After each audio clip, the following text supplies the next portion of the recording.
Ya saya pikir ngapain harus pakai rekomendasi, orang mau ibadah kok. Berarti sekarang Dipersulit. rekomendasinya dihapus, Pak? Apa yang kita bisa berikan gitu ya untuk kemanfaatan orang banyak gitu, nah itu saya senang. Nah, jadi kalau saya ditanya, ya saya senang di sini. Gitu. Karena kita kejar, kita ada handphonenya, bahkan kan saya bilang cari sampai dapat. Kita udah pakai kamera, gitu. Diminta itu kita cek mana komunikasi minta duitnya. Nah makanya nanti saya lengkapi anggota kami di lapangan tuh pakai kamera. Saya mensyaratkan gini, kepala-kepala kantor itu harus juga berkomunikasi dengan Muspida itu dengan baik, karena kan mereka masuk Forkominda, ya. Gitu. Supaya apa? Ya supaya bisa saling menguatkan. Ya.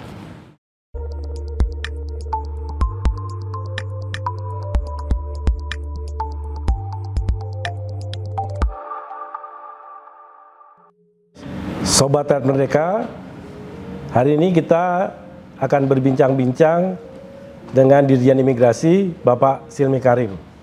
Saya Kiki Suara akan ditemani rekan saya, Mbak Kartika Sari. Apa kabar Pak Dirjen? Kabar baik Mas, sehat selalu. Pak Silmi menjabat sebagai Dirjen sudah 6 bulan Pak. Kami ingin diceritakan gebrakan apa saja nih Pak?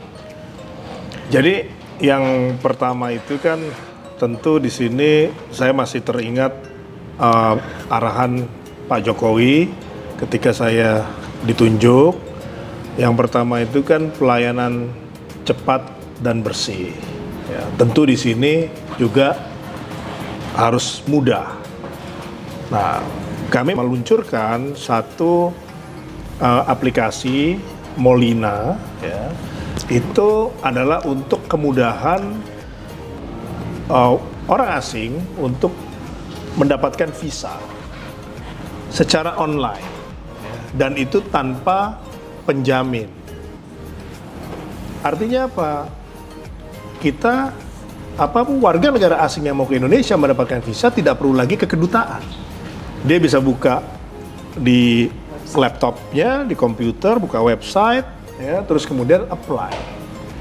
Nah, memang masih ada beberapa hal catatan ya, tapi secara berkala kita terus tambah dan perbaiki, bahkan targetnya tahun ini izin tinggal pun akan juga masuk ke aplikasi tersebut.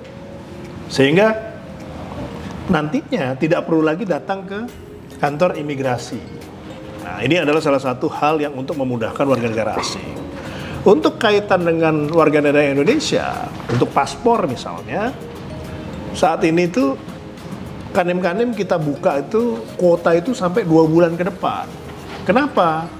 Karena permintaan paspor ya saat ini tuh 1 bulan 450.000 paspor. Yang mana sebelum pandemi kondisi normal itu 250.000. Itu seluruh Indonesia, Pak? Seluruh Indonesia. Nah, hal ini tentu memang minatnya itu banyak. Jadi banyak sekali orang tuh kontak sampai ya, wah ini kok penuh apa? Makanya yang tadinya cuma 2 minggu kita perpanjang sampai 2 bulan. Terus kemudian kita juga ada pelayanan Sabtu Minggu. Kita buka di beberapa kota besar termasuk Jakarta, ya. Sabtu Minggu itu di mall. Ya, jadi ada beberapa misalnya di Plaza Semanggi, kemudian di Kemang Village, terus ada lagi di Pasar Pagi di Jakarta Barat, ya. Dan juga tempat-tempat lainnya sampai di Cibubur, di mall gitu, Junction, itu juga ada pelayanan paspor 1 minggu. Nah, ini kita kuatkan. Ini mendekatkan ke publik ya? Mendekatkan, dan juga buat yang tidak bisa datang karena kesibukan, kerja, Sabtu Minggu itu bisa ke kantor imigrasi yang bisa Sabtu Minggu.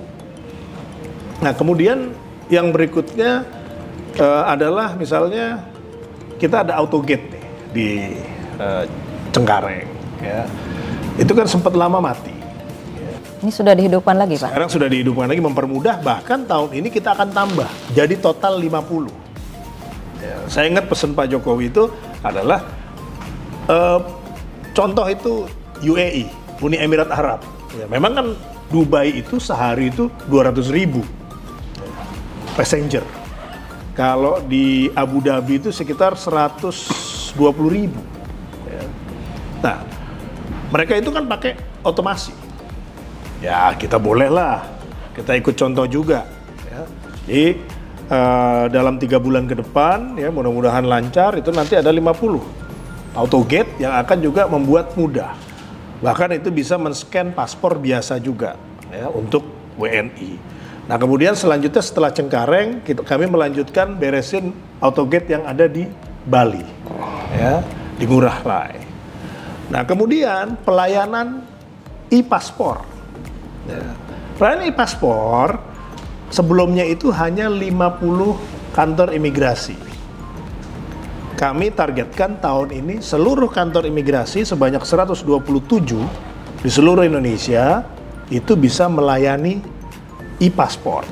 Setelah ini beres, kita akan pelayanan e-paspor di luar negeri yang ada atase imigrasinya. Itu ada di 22 negara. Nah, kemudian untuk kebijakan, ya, ada beberapa kebijakan yang kita lahirkan, antara lain, ya, yang akan keluar tuh Golden Visa misalnya, ini sedang menunggu ditandatangani peraturan pemerintahnya. Kapan itu, Pak? Mudah-mudahan kita sih pinginnya makin cepat makin bagus. Cuman saya coba realistis karena saya baru mengecek PP tersebut harus juga diikuti oleh peraturan Menteri Keuangan untuk PNBP-nya. Ya, jadi memang ini ada beda nih antara birokrasi dengan perusahaan. Ya. Nah, kemudian dari yang lainnya adalah mempermudah. Mempermudah misalnya apa? Mempermudah warga negara Indonesia yang mau umroh dan haji, yang tadinya perlu surat rekomendasi bagi yang ingin haji untuk mendapatkan paspor. Ya. Rekomendasi Kementerian Agama. Ya saya pikir ngapain harus pakai rekomendasi, orang mau ibadah kok. Berarti sekarang rekomendasinya dihapus, Pak? Rekomendasinya kita hapus. Ya, sehingga masyarakat yang mau haji, mau umroh, ya, nggak perlu lagi ada rekomendasi dari Kementerian Agama atau Kanwil dari Kementerian Agama. Nah, ini nanti ada kemudahan-kemudahan yang kita berikan, ya, tanpa mengurangi masalah pengawasan. Ya, ini juga masalah, ada isu tersendiri kaitan dengan pengawasan WNI yang akan keluar negeri, karena ini menyangkut juga beberapa hal eksploitasi daripada warga negara Indonesia di luar negeri, tidak digaji, tidak dibayar, bahkan disiksa. Nah itu nanti ada ceritanya lagi yang kita sedang lakukan penguatan. Pak Silmi ini kan backgroundnya sebagai CEO BUMN yang sudah terkenal menjadi CEO untuk mengobati BUMN yang sakit. Sekarang pindah menjadi Dirjen Imigrasi, tentu menghadapi birokrasi ini bagaimana nih Pak? Pengalaman Bapak ini 6 bulan ini Pak. Sebenarnya kalau dari sisi hubungan antar personal, ya, person, ya, dalam konteks organisasi, saya melihat pada intinya sama. Manusia itu kan asal diperlakukan baik, ya, kita motivasi, kemudian kita bisa mengelola antara harapan, interaksi, komunikasi, ya, leadership ini bisa akan terbangun, dan saya rasa ini adalah hal yang sama. Bedanya adalah kalau di BUMN kita mau ngambil satu keputusan itu langsung jadi. Kalau di birokrasi itu ada tata aturan perundang-undangan. Pertama undang-undang, habis undang-undang ada PP turunannya, ada Perpres, ya, kemudian ada peraturan menteri. Nah, ini harus disiapkan. Kayak waktu misalnya ada tambahan juga ini dalam 6 bulan. Tadinya itu perpanjangan visa, izin tinggal, ya, itu tidak bisa pakai kartu kredit. Ya. Karena satu dan lain hal aturannya tidak boleh. Jadi orang asing, ya, membayar PNBP, itu kan PNBP, tidak boleh pakai kartu kredit ketika di Indonesia. Nah ini saya minta tolong, ya, minta tolong dalam arti untuk Kementerian Keuangan bisa menerbitkan hal tersebut, memberikan kemudahan. Alhamdulillah, sekarang bisa pakai kartu kredit. Jadi nggak ada itu misalnya kayak visa on arrival, ya, datang terus antri, dia bisa bayar pakai kartu kredit. Tidak harus tunai. Kalau tunai kan repot, dia harus tuker lagi duit, ya. Bahkan kita mudahkan dengan electronic visa on arrival. Dia apply sebelum terbang, ya. Nah, dan itu dibayarnya pakai kartu kredit dan kita bisa perpanjang. Dan juga ada produk-produk visa ya, yang 60 hari ini saya terbitkan itu kaitan dengan misalnya prainvestasi, visa prainvestasi. Apa itu Pak? Bisa dijelaskan Pak? Visa prainvestasi itu diberikan secara 6 bulan, ya. Kemudian dia bisa melakukan komunikasi, lihat site-nya kalau dia mau ditambang atau dia mau bangun satu properti, dia bisa lihat, cek peraturan, bisa ke lawyer, bisa mendirikan perusahaan, bisa ke BKPM, ya, untuk bertanya, sehingga tidak harus menunggu visa investasi yang memerlukan proses yang lebih lama. Ya, ada penjaminnya. Nah, ini kan Indonesia masih menganut untuk visa itu rezimnya masih pakai penjamin, gitu. Bahkan ada visa, ada izin tinggal. Nah, ini yang kita lagi proses sederhanakan. Nah, ini semua ada aturannya. Bahkan ketika saya menerbitkan Golden Visa ini, tidak bisa terbit. Kenapa? Harus rubah PP. Karena tidak ada waktu 10 tahun. Sementara Golden Visa itu kan harus 10 tahun untuk menarik.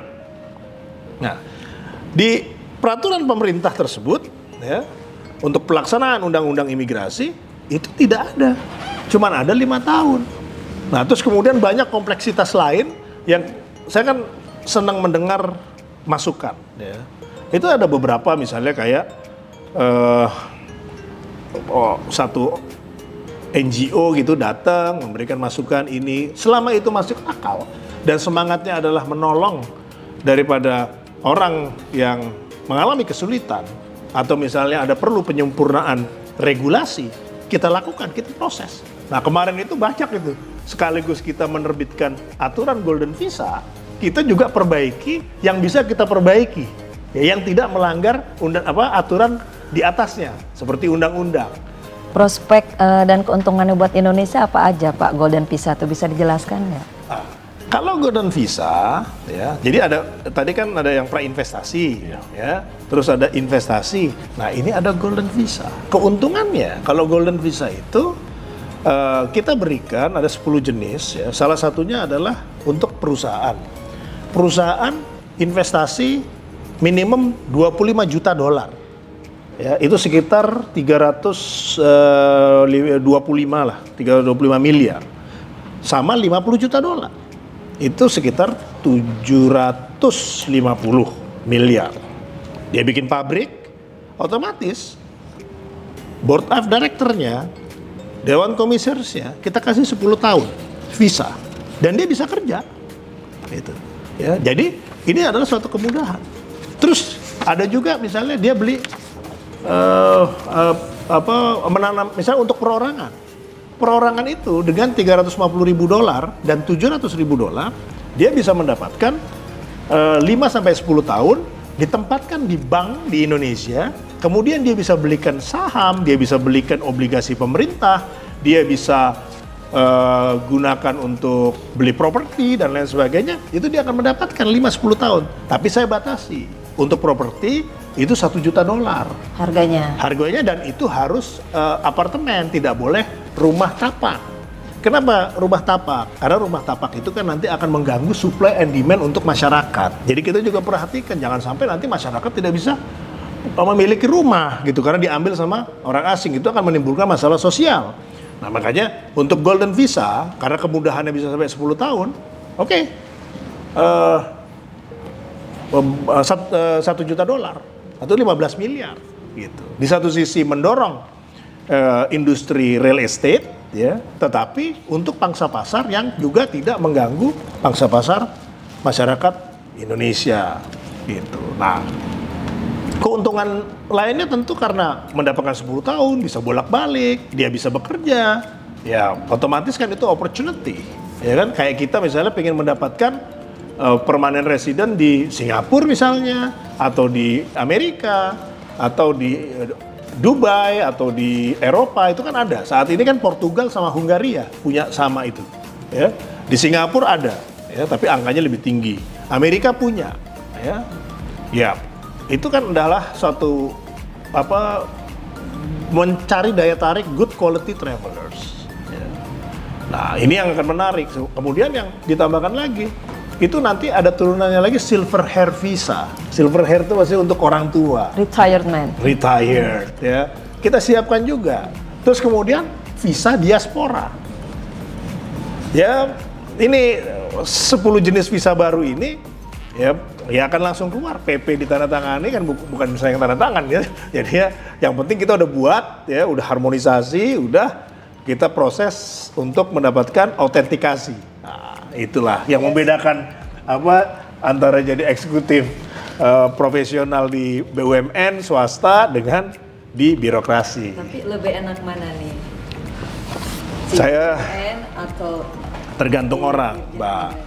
Jadi ada orang yang memang yang misalnya orientasinya misalnya uang, ya tentu akan menghindari masuk ke birokrasi, ya. Tapi ada orang yang orientasinya challenge gitu, tantangan untuk misalnya bisa membuat Indonesia lebih baik. Nah, itu saya seneng tuh. Itu tantangan itu. Jadi apa yang kita bisa berikan gitu ya untuk kemanfaatan orang banyak gitu. Nah, itu saya senang. Nah, jadi kalau saya ditanya, ya saya senang di sini. Gitu. Jadi tadi Golden Visa itu artinya kita ingin sebanyak-banyaknya menarik calon investor masuk sini lah. Iya. Dari segala jenis, segala lapisan ya? Segala jenis, segala lapisan, pokoknya ya memenuhi kriteria kita kasih dan kita kawal. Nanti kita kerjasama dengan Himbara. Ya. Jadi kalau misalnya duitnya ditarik nih, misalnya untuk yang perorangan, ya, let's say 350.000 US dollar, ya, dia tidak perlu rubah ke rupiah, tetap USD. Ya. Tahu-tahu dia kurangin nih 10.000, ya. Jadi 350, otomatis nanti kita cabut visanya, begitu. Jadi bukan yang seperti dulu itu visa investasi 1 miliar dan itu ditunjukkan akte. Nah 1 miliar itu kan kategori UKM. Nah itu nanti akan hantam UKM. Kemarin saya baru ketemu dengan Menteri Investasi, saya ingatkan, gitu Pak Menteri, ini visa investasi yang lama ini angkanya masuk 1 miliar. Kaget beliau, gitu. Kok kecil sekali, gitu. Iya makanya kita harus rubah. Dan untuk Golden Visa itu 50 juta dolar dan 25 juta. Kemudian akhirnya kita sepakat untuk visa investasi atau visa investor, ya, yang kategori 2 tahun itu kita naikkan jadi 10 miliar gitu. Jadi itu udah minimal. Kalau di bawah 10 miliar ini nanti akan bentrok dengan pengusaha lokal. Jangan sampai nanti kejadian kayak di Bali, bikin misalnya studio foto atau hal-hal yang relatif nanti akan head to head gitu. Nah kita jaga itu. Ini Pak, untuk orang yang investor asing sudah dapat Golden Visa, apakah mereka harus masih mengurus KITAS juga? Otomatis Golden Visa itu berikut izin tinggalnya yang 10 tahun. Visa itu kan izin masuk. Tapi banyak negara udah menggabungkan visa dan izin tinggal. Nah, saya waktu itu mau gabungkan. Tapi ternyata undang-undangnya itu masih kita rezimnya visa dan izin tinggal. Kalau Mbak misalnya ke Eropa itu kan ada duration. Length of stay, nah itu izin tinggalnya. Nah visa berlaku itu izin masuknya. Jadi ketika masuk udah mau habis pun, misalnya di situ expired date 31 Juli 2023, ya. Mbak mau tinggal 1 minggu di Paris misalnya, mendarat 31 boleh, karena visa itu adalah ketika mendarat 31 Juli, walaupun stay 1 minggu, nggak ada masalah. Kenapa? Karena ada izin tinggalnya, length of stay, ya. Nah, jadi kalau tadi ditanya, apakah dengan KITAS? Oh iya, otomatis itu visa langsung dapat KITAS. Nah, waktu saya pengen gabung karena undang-undang, nanti dulu nih. Kalau udah merubah undang-undang kan terlalu banyak parameter dan kemudian memerlukan effort yang cukup banyak karena ini melibatkan parlemen. Nanti dulu deh, kita cari quick win. Yang kita bisa selesaikan tahun ini, kita selesaikan tahun ini dulu. Yang belum selesai, nanti kita teruskan ketika kita rubah undang-undang imigrasi atau penyesuaian. Ya. Visa idealnya itu udah gabung dengan izin tinggal.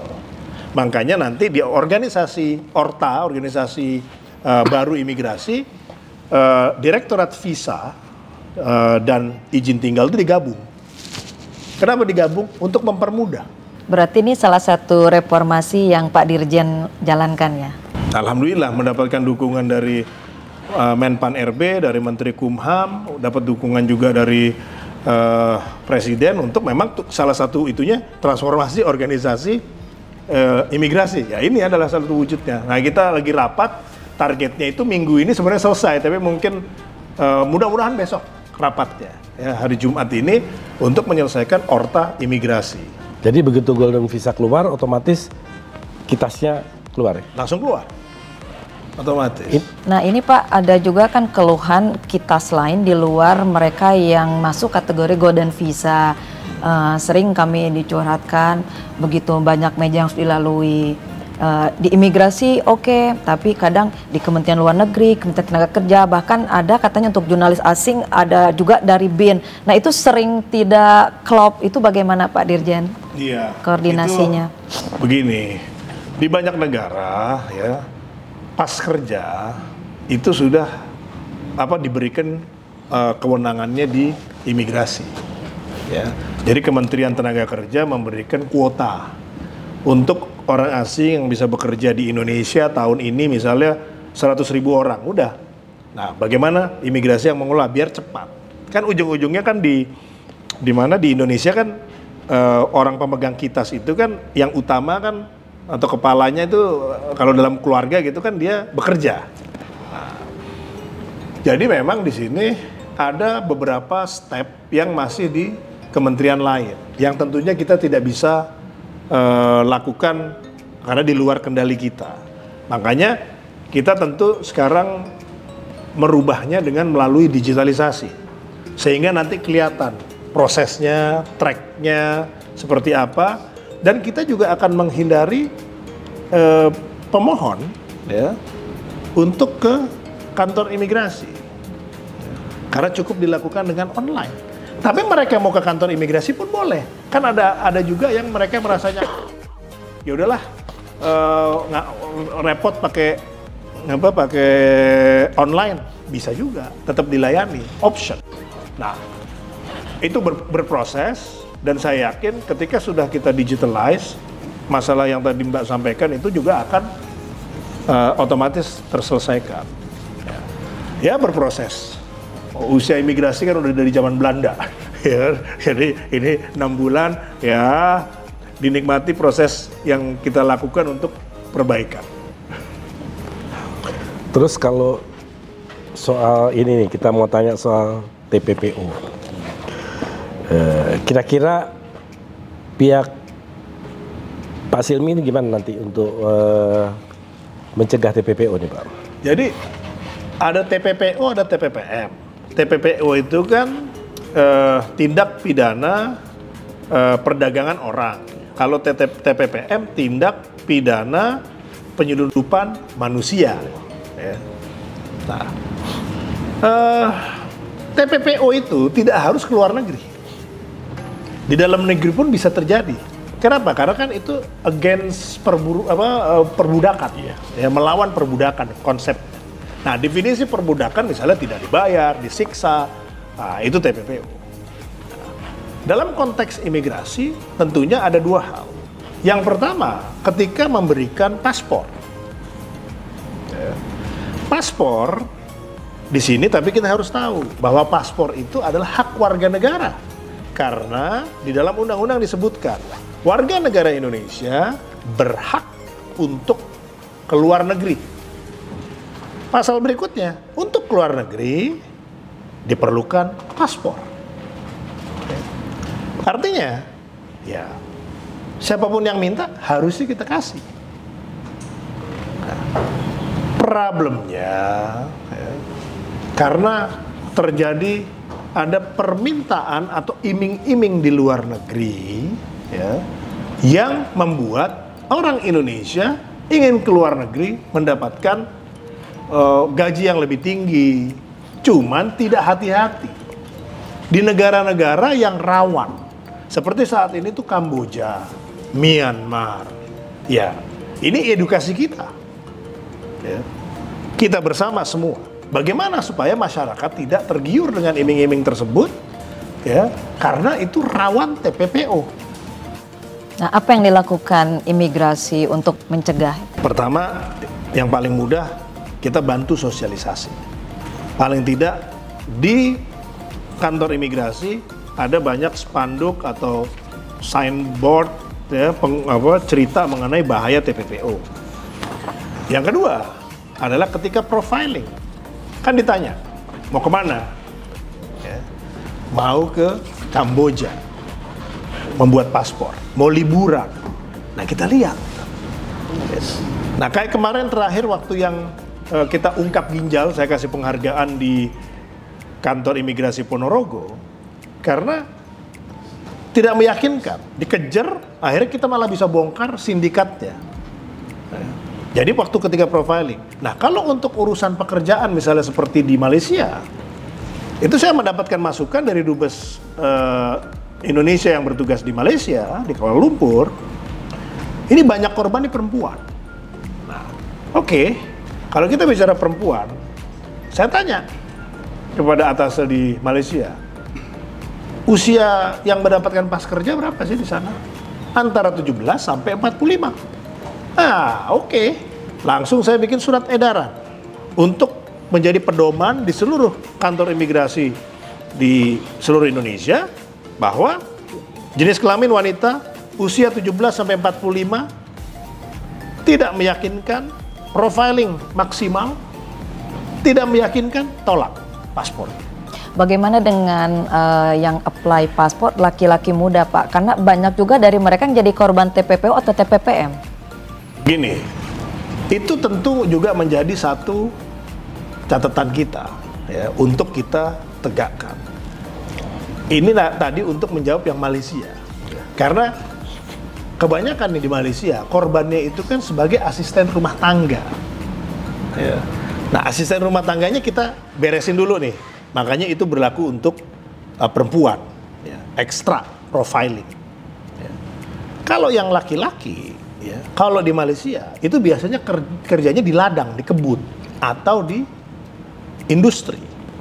Nah, problemnya lagi, tenaga kerja WNI di Malaysia itu 1,5 juta, tetapi yang tercatat 400.000. Nah, data ini saya sampaikan kepada Kepala Imigrasi Malaysia. Ayo dong, kita sama-sama lakukan semacam pemutihan ya, supaya meningkat menjadi 1 juta lah atau 100.000 lah. Gitu. Nah, perlu diingat juga ya, bahwa mereka yang tidak mendapatkan pas kerja, bargaining positionnya itu rendah, sehingga ketika misalnya mereka bekerja malah diancam. Nanti saya laporkan immigration, bahasa sana kan immigration, ya. Kalau dilaporkan immigration dia ditangkap, dimasukin ke penjara imigrasi, di detensi. Ini juga kita lakukan edukasi. Tapi untuk yang laki, kecenderungannya kalau Malaysia lebih aman. Nah, yang TPPO yang ada di Kamboja, di Myanmar, ini problemnya juga adalah mereka tahu kerjanya di mana. Gitu. Kalau ditelusuri, kerjanya itu di online scammer, kemudian juga di judi online. Ya. Namanya pekerja, bisa salah juga melakukan, kemudian dihukum oleh majikan. Nah, ini yang kemudian dilaporkan, kemudian jadi berita besar. Nah, untuk tindakan preventifnya sebenarnya ya kita kembalikan lagi. Ya. Satu, kita sudah cek KTP-nya melalui online dengan Dukcapil. Kemudian kedua, kita lihat persyaratan-persyaratannya. Ya. Kalau memang itu sesuai, ya, di interview juga sesuai, kita berikan. Ada problem lagi sebenarnya. Waktu pergi misalnya dia documented, legal, dia balik lagi ke Indonesia, dia udah punya paspor. Kemudian dia keluar negeri lagi. Ya, di tahun ketiga misalnya, terus dia kena masalah, ya kan nggak mungkin yang pertama diperiksa lagi, ya kan? Karena sebenarnya paspor udah jadi 10 tahun ini kan juga ada resikonya. Nah, yang terpenting adalah juga kita ya harus tahu resiko itu. Ya. Dan sebenarnya kalau dari sisi persentase sebenarnya itu kecil. Ya, Dan di Indonesia sendiri kan juga banyak kejadian, nggak usah ke luar negeri. Cuman kalau di Indonesia kan nggak ada yang lapor. Iya. Dan kemudian lingkungannya kan orang-orang Indonesia, dia bisa kabur. Lah kalau di Kamboja mau kabur kemana dia? Di Myanmar mau kabur kemana? Nah itulah problem-problem, tapi sebenarnya mereka tahu. Gitu. Kenapa mereka tahu? Ya, memang prosesnya kalau saya mendengar ya, mendapatkan informasi mengenai TPPU, itu memang unik. Dia harusnya tahu, harusnya dia berontak dari sebelumnya. Nah, satu lagi yang kita lakukan adalah kita jaga di TPI, tempat pemeriksaan imigrasi. Ya, misalnya di bandara, ya, kita lihat gitu ya. Tetapi ini yang menarik lagi. Kadang-kadang mereka itu tidak terima diperiksa. Banyak sekali kejadian, bahkan diviralkan ketika petugas kami itu melakukan pengecekan lebih lanjut. Langsung viral. Padahal di undang-undang itu adalah hak. Ya. Gitu. Nah, terus kemudian teriak-teriaknya apa? Katanya dimintain duit. Kita udah pakai kamera. Gitu. Dimintain duit, kita cek mana komunikasi minta duitnya. Nah, makanya nanti saya lengkapi anggota kami di lapangan tuh pakai kamera. Gitu. Jadi supaya kalau misalnya ada kejadian tuduhan-tuduhan semacam itu yang katanya dipalak $1.000 ya, terus ke Australia, itu saya sampai perintahkan atas imigrasi kita di Australia kejar si WNA tersebut yang memviralkan, kemudian sampai dapat gitu. Bahkan kerjasama sama kementerian pemerintah Australia, supaya jangan gampang begitu, jangan gampang percaya. Kalau nggak ada bukti kan susah. Ya. Kalau ada bukti ya pasti kita tindak. Tapi kalau nggak ada bukti, sampai kantor saya pasang CCTV juga sekalian. Berarti gitu. yang tempo hari sampai rame viral yang Australia itu hoax ya? Apa dia? Saya bisa nyatakan itu hoax. Karena kita kejar, kita ada handphonenya, bahkan kan saya bilang cari sampai dapat nomor handphonenya, alamatnya, begitu. Itu sampai sekarang menghindar, karena ini baru beberapa hari. Menghindar ditemui, gitu. Karena saya pengen kejar, gitu. Realitasnya, dan banyak negara juga tegas terhadap warga negara asing yang kemudian memviralkan sesuatu yang tidak ada faktanya, itu langsung di-ban. Nah, disinilah saya rasa Indonesia juga harus menerapkan itu, supaya tidak, kan bisa aja ini persaingan pariwisata antar negara, ya, supaya Bali jatuh, karena Bali ini saat ini sudah lebih ramai daripada sebelum pandemi. Dari mana saya ngukurnya? Setiap hari itu sekarang 19.000 warga negara asing yang mendarat di Bali. Ya. Sebelum pandemi 17.000. Nah, padahal kita sudah tidak memberlakukan bebas visa kunjungan. Nah, ya. Ini menarik Pak. Kami Gitu. ingin tanyakan juga, per Juni 2023 pemerintah menghapuskan bebas visa. Nah, itu kenapa, dan kenapa juga diberlakukan kepada negara-negara yang kaya, yang mungkin turis atau pengusahanya seperti Amerika, Eropa, dan Jepang? Kan gini, ya, kita itu kan mesti juga punya satu mekanisme yang kita kan menjaga. Ya. Ini kan gerbang. Di banyak negara itu namanya border police atau border force. Ya.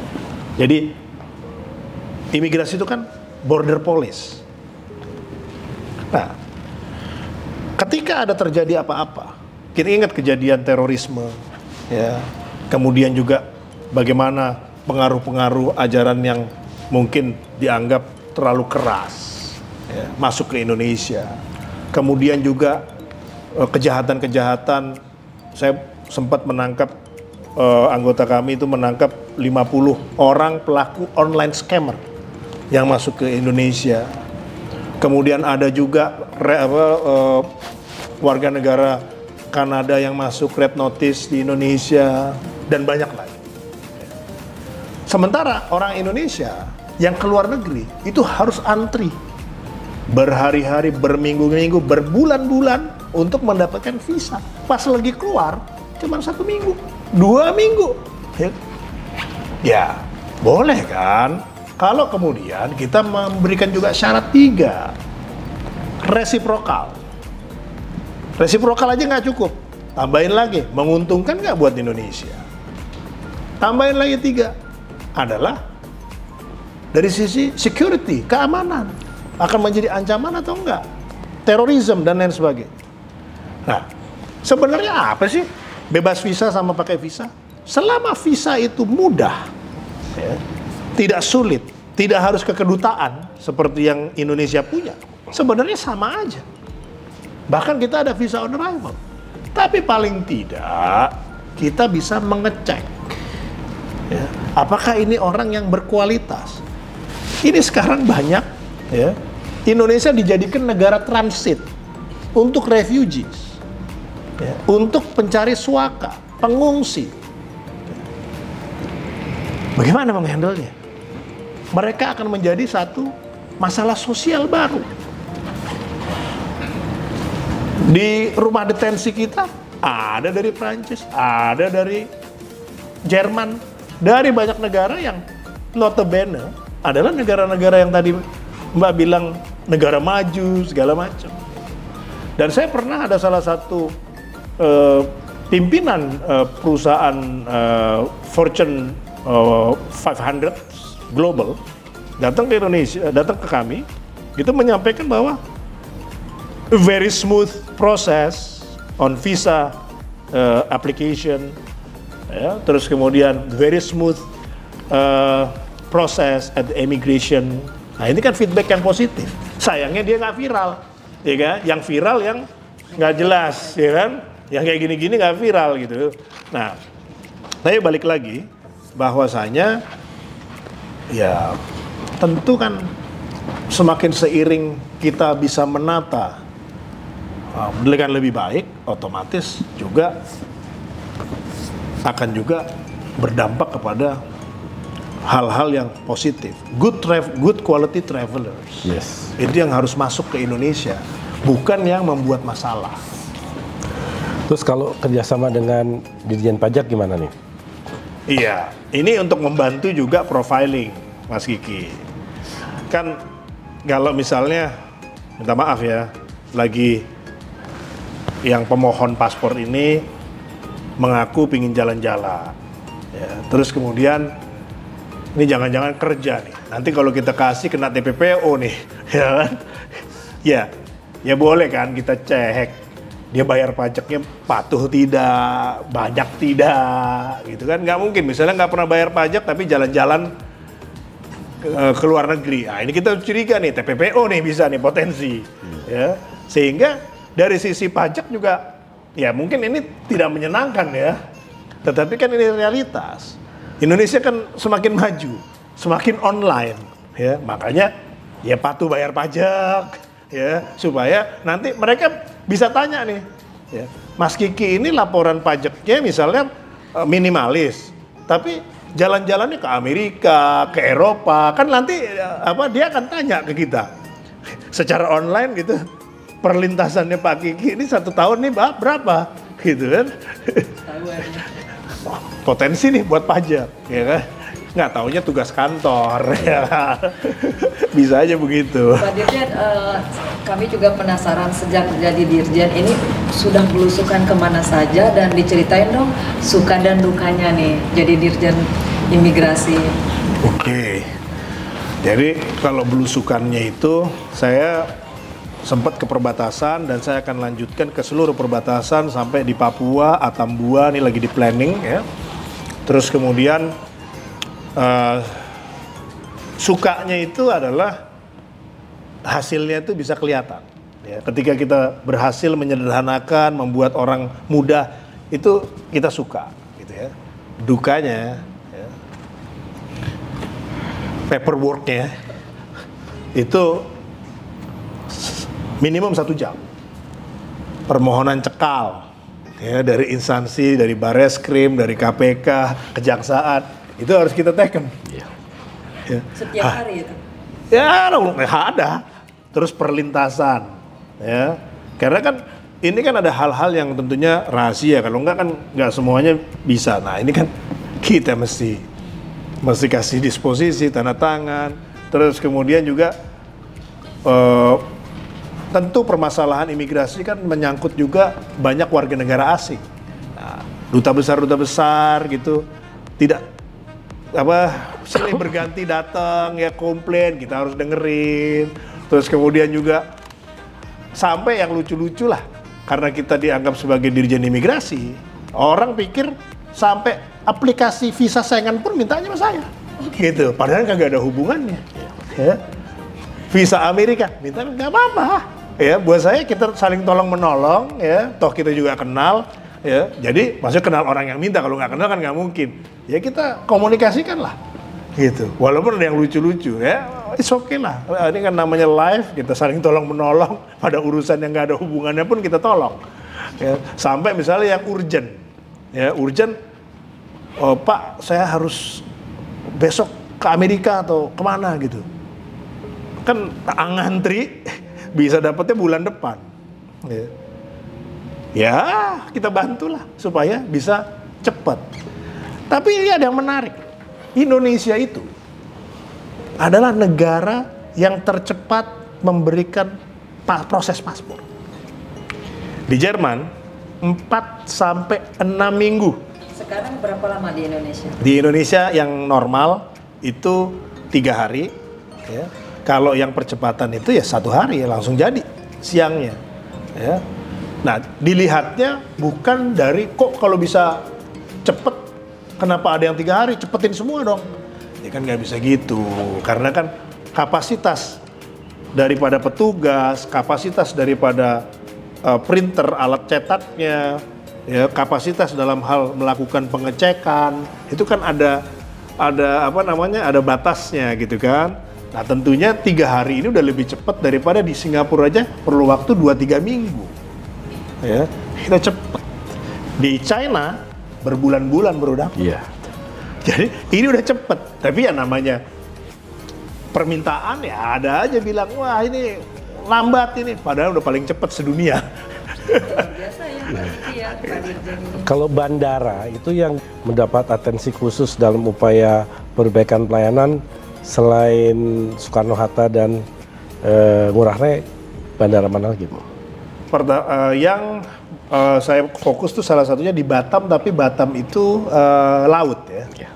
Terus kemudian kalau yang lain sih loadnya masih nggak banyak. Kuala Namu masih nggak banyak. Surabaya juga kurang. Surabaya juga masih belum Makassar banyak. juga belum ya. Bahkan ada beberapa yang masih ditutup untuk penerbangan luar negeri seperti Semarang, ya itu masih ditutup. Loadnya masih bisa pakai petugas imigrasi, nggak perlu pakai autogate, ya, dan nggak banyak antrian. Yang memang loadnya paling berat itu adalah yang Ngurah Rai dan Soekarno-Hatta. Kalau Batam yang pakai kapal cepat? Kapal cepat itu juga kita jadikan atensi, bahkan saya lagi mengkaji permanent resident di Singapura, ya, walaupun bukan negara ASEAN, itu bisa kita terima langsung masuk ke Indonesia, tetapi yang khusus Batam Bintan. Tapi kita lagi kaji dulu. Ya. Tapi untuk Batam Bintan itu rencana kita berikan visa on arrival yang bisa 7 hari. Jadi bisa lebih terjangkau. Gak apa-apa lah udah untuk Batam dan Bintan. Gitu. Terus kemampuan keimigrasian apakah petugas itu akan terus ditingkatkan misalnya melalui jenjang pendidikan seperti apa, Pak? Ya, ini menarik nih Mas Vicky, masalah pembinaan. Ya.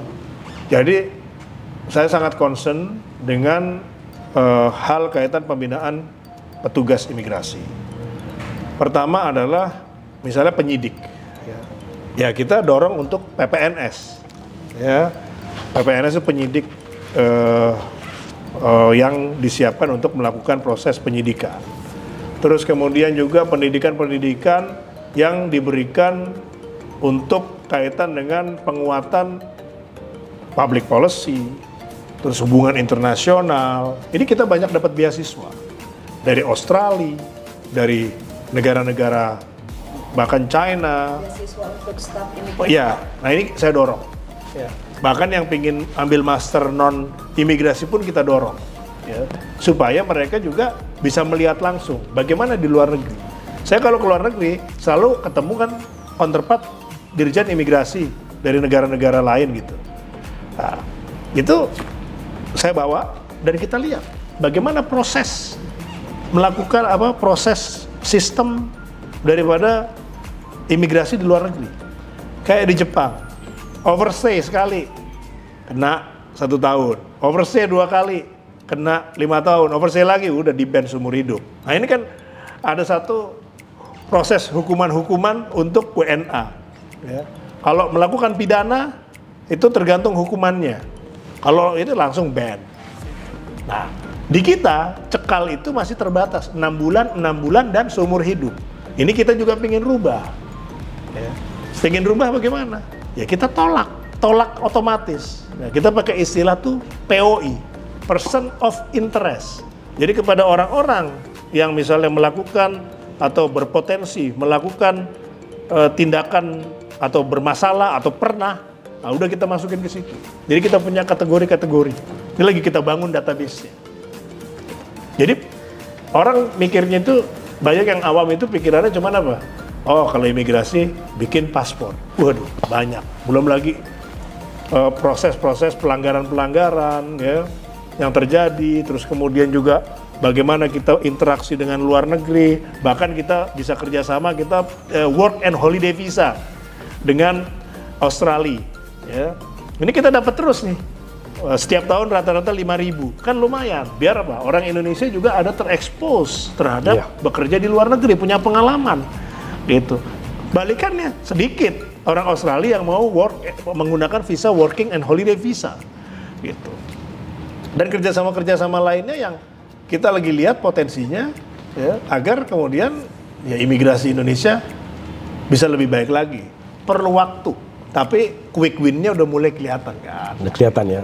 Termasuk kok digitalisasi ada training khusus atau kerjasama dengan negara lain?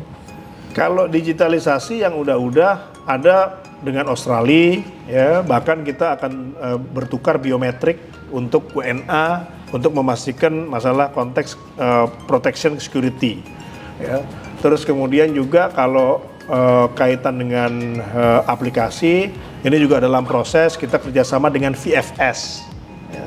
Kenapa pakai VFS? Karena mereka sudah ada di sekian ratus negara, ya. Dan kita perlu juga exposure dari mereka untuk menarik turis masuk ke Indonesia.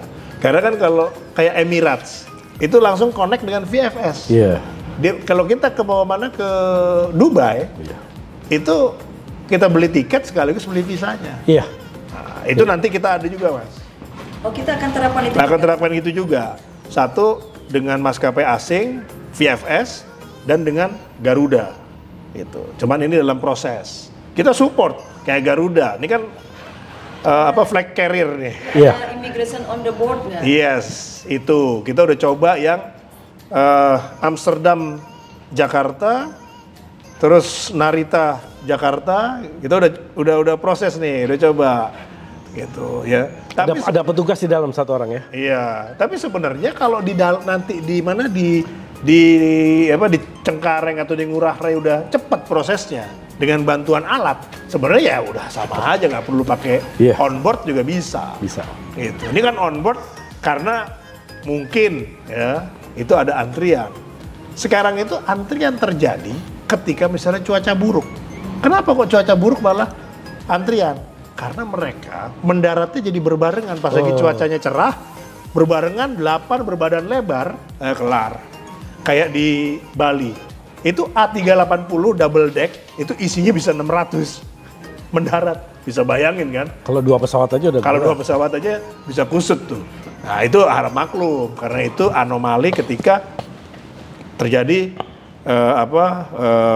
badai gitu ya, cuaca buruk, jadi pesawat berputar-putar, mendaratnya bareng 8. Nah, itu udah. Dan ini kita juga pakai level service agreement. Jadi saya tuh memastikan bahwa setiap pesawat itu 20 menit. Harus bisa clear. Ya memang ada kendala-kendala, ya. Tapi improving lah. Dan saya punya memantau terus itu. Kalau ada kendala gitu. Misalnya apa? Gangguan sistem di Cengkareng, langsung tahu saya. Gitu. Ya, paling tidak apa? Satu, kita doakan supaya cepat beres, ya. Kedua, ya kita atensi. Sekarang cepat, tadi sempat ada gangguan, nggak sampai 10 menit beres. Oh ya Pak Dirjen, kami juga mengamati Bapak sering memberikan penghargaan kepada staf di bandara-bandara daerah yang berhasil seperti mencegah TPPO dan lain. Dijelaskan dong ke kami punishment and reward-nya selama Bapak menjabat.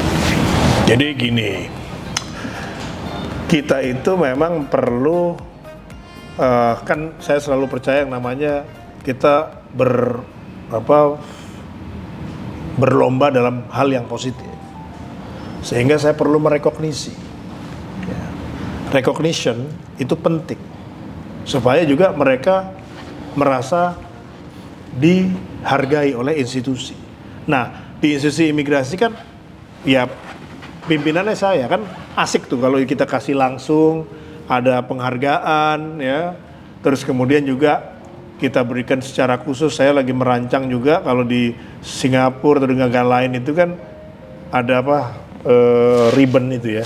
Nah ini juga saya lagi rancang. Ketika memang dia jasanya baik sekali ya kita kasih. Nah budaya-budaya ini sempat stop nih memberikan penghargaan. Nah ini kita aktifkan lagi. Punishment, ya tentu nggak bisa hanya reward tapi tidak punish. Ya punishment itu ya sesuai dengan aturan aja. Yang penting adalah kita tegakkan. Ya jangan sampai kita misalnya tidak melakukan satu, ini kan punishment tuh bagian dari pembinaan. Iya. Gitu. Ya tentu harus ada. Rewardnya dikasih sekolah nggak? Paling tidak kita perhatikan karirnya, penempatannya, itu kita perhatikan. Terus kemudian ya tentu ya Dirjen harus mikirkan kan perbaikan kesejahteraannya ya. Penting. Baik langsung maupun tidak langsung kan. Terus kalau target sampai akhir tahun nih yang pengen dicapai apa nih? Golden Visa lancar ya. Terus kemudian beserta turunannya, aplikasi visa begitu mudah, interaktif, aplikasi izin tinggal juga bisa prosesnya lebih baik. Autogate yang di Cengkareng 50 arrival ya, kedatangan. Kemudian yang di atasnya 15 tuh yang yang terbaru dan paling baik, tercanggih gitu ya. Ini nanti akan sama yang seperti dengan di Doha ya. Karena ya ini kan muka Indonesia ya. Nah, gitu. itu kan pintu gerbang dan wajah Indonesia. Wajah Indonesia. Jadi ya kita perbaiki itu ya. Bahkan saya monitor sampai flow-nya. Flow orang gitu, penempatannya. Ini bagaimana gitu. Nah, ini kan sekarang mulai ada di Terminal 3 ini mulai ada proses pemasangan nih untuk autogate yang baru. Gitu. Targetnya sampai akhir tahun ini beres. Beres ya. Terus kemudian aturan-aturan untuk memudahkan orang, ya. Terus membangun database person of interest, ya karena ini hubungannya dengan Intel. Terus penguatan Wasdakim. Saya udah bikin Satgas TPPO dan Satgas untuk Bali. Makanya sekarang di Bali udah agak menurun kan? Udah boleh dibilang udah tidak ada komplain apa. Kita juga yang menginisiasi informasi do and don'ts untuk masyarakat Bali. Ya, tidak boleh begini, tidak boleh begitu, harus menghargai nilai-nilai lokal. Ya, kita berikan ketika mereka mendarat. Gitu. Ini kan aksi nyata. Gitu. Untuk supaya mereka juga jangan bikin masalah. Terus kerjasama yang erat sama Pemda tingkat 2. Kenapa? Karena kalau mereka berdagang atau membuka usaha kan sebenarnya ini kan tingkat 2 izinnya. Gitu ya, jangan diberikan izin dong. Kalau diberikan izin kan nambahin kita tugas gitu untuk nangkep, nanti ada komplain. Ya. Jadi 2 Satgas ini saya harapkan bisa semakin menurunkan permasalahan-permasalahan. Ya. Terus kemudian Perpres bebas visa kunjungan juga kita bisa sangat selektif ya dengan syarat 3 itu juga kita mau keluarkan. Dan tentunya di sini aplikasi itu kan M-Paspor sedang kadang suka batuk-batuk. Ini dalam proses kita optimalkan gitu ya. Batuk maksudnya gimana tuh M-Paspor? Nah, batuk-batuknya misalnya kalau yang penuh ya memang penuh. Ya. Tapi suka ada error. Nah, itu waktu itu memang ini masalah server ya. Masalah-masalah yang memang kita sedang bereskan secara teknis itu. Ini juga sebenarnya gini. Sebenarnya M-Paspor itu kalau nggak ada saingan dalam arti gini, masyarakat itu udah biasa pakai Gojek mudah, ya kan? Nah kita kalau mau memperbaiki aplikasi itu ada prosesnya. Karena apa? Ada proses tendernya, ada proses ininya, administrasi, birokrasi ya mesti paham. Itu. Tapi tetap kita upayakan yang tercepat. Kalau kerjasama dengan pihak Angkasa Pura tentu harus dijalin dengan terus baik. Ya, karena informasi-informasi penerbangan tuh selalu harus update kan, diberikan kepada pihak imigrasi ya. Nah ini yang kita bangun itu komunikasi. Itu. Jadi kayak misalnya pesawat yang mendarat, usahakan itu terspread kan. Iya. Jangan numpuk misalnya di jam-jam tertentu sehingga nanti kualitas daripada pelayanannya menurun. Nah, saya kalau misalnya nyampaikan ke anggota saya di bandara, pokoknya kalau dari luar negeri ya hebat kalau apa? Kalau mereka bisa keluar sebelum barangnya keluar. Gitu. Karena barang itu adalah punya sahabat-sahabat saya nih, Pak Faik sama Pak Awal. Ya, bagaimana dia mempercepat proses yang itu, saya mempercepat yang ini. Tapi kan tujuannya baik. Dan komunikasi waktu sebagai masih sama-sama di Rut BUMN juga baik. Jadi ya, alhamdulillah lah. Gitu. Jadi kalau pesawat kira-kira akan ada delay, itu sebaiknya memang dikoordinasikan dengan baik ya. Kita memang monitor. Dapat informasi ya. Kita monitor memang secara aktif ya. Kita bisa tahu dan juga kita proaktif. Ya. Kan di sana ada GM-nya kan. Ya. Kita ada kepala kantornya. Ini komunikasi baik. Gitu. Dan juga dengan pihak-pihak kayak misalnya polisi bandara juga. Saya mensyaratkan gini, kepala-kepala kantor itu harus juga berkomunikasi dengan Muspida itu dengan baik, karena kan mereka masuk Forkominda. Iya. Gitu. Supaya apa? Ya supaya bisa saling menguatkan. Iya. Oke. Terima kasih. Terima kasih Mas Kiki. Silmi. Mbak Tika. Sobat Rakyat Merdeka, demikian bincang-bincang kita dengan Dirjen Imigrasi Bapak Silmi Karim. Semoga perbincangan ini bermanfaat dan bisa mencerahkan kita semua. Sekali lagi, terima kasih. Salam sehat. Terima kasih Pak Silmi, salam sehat. Terima kasih. Salam sehat juga.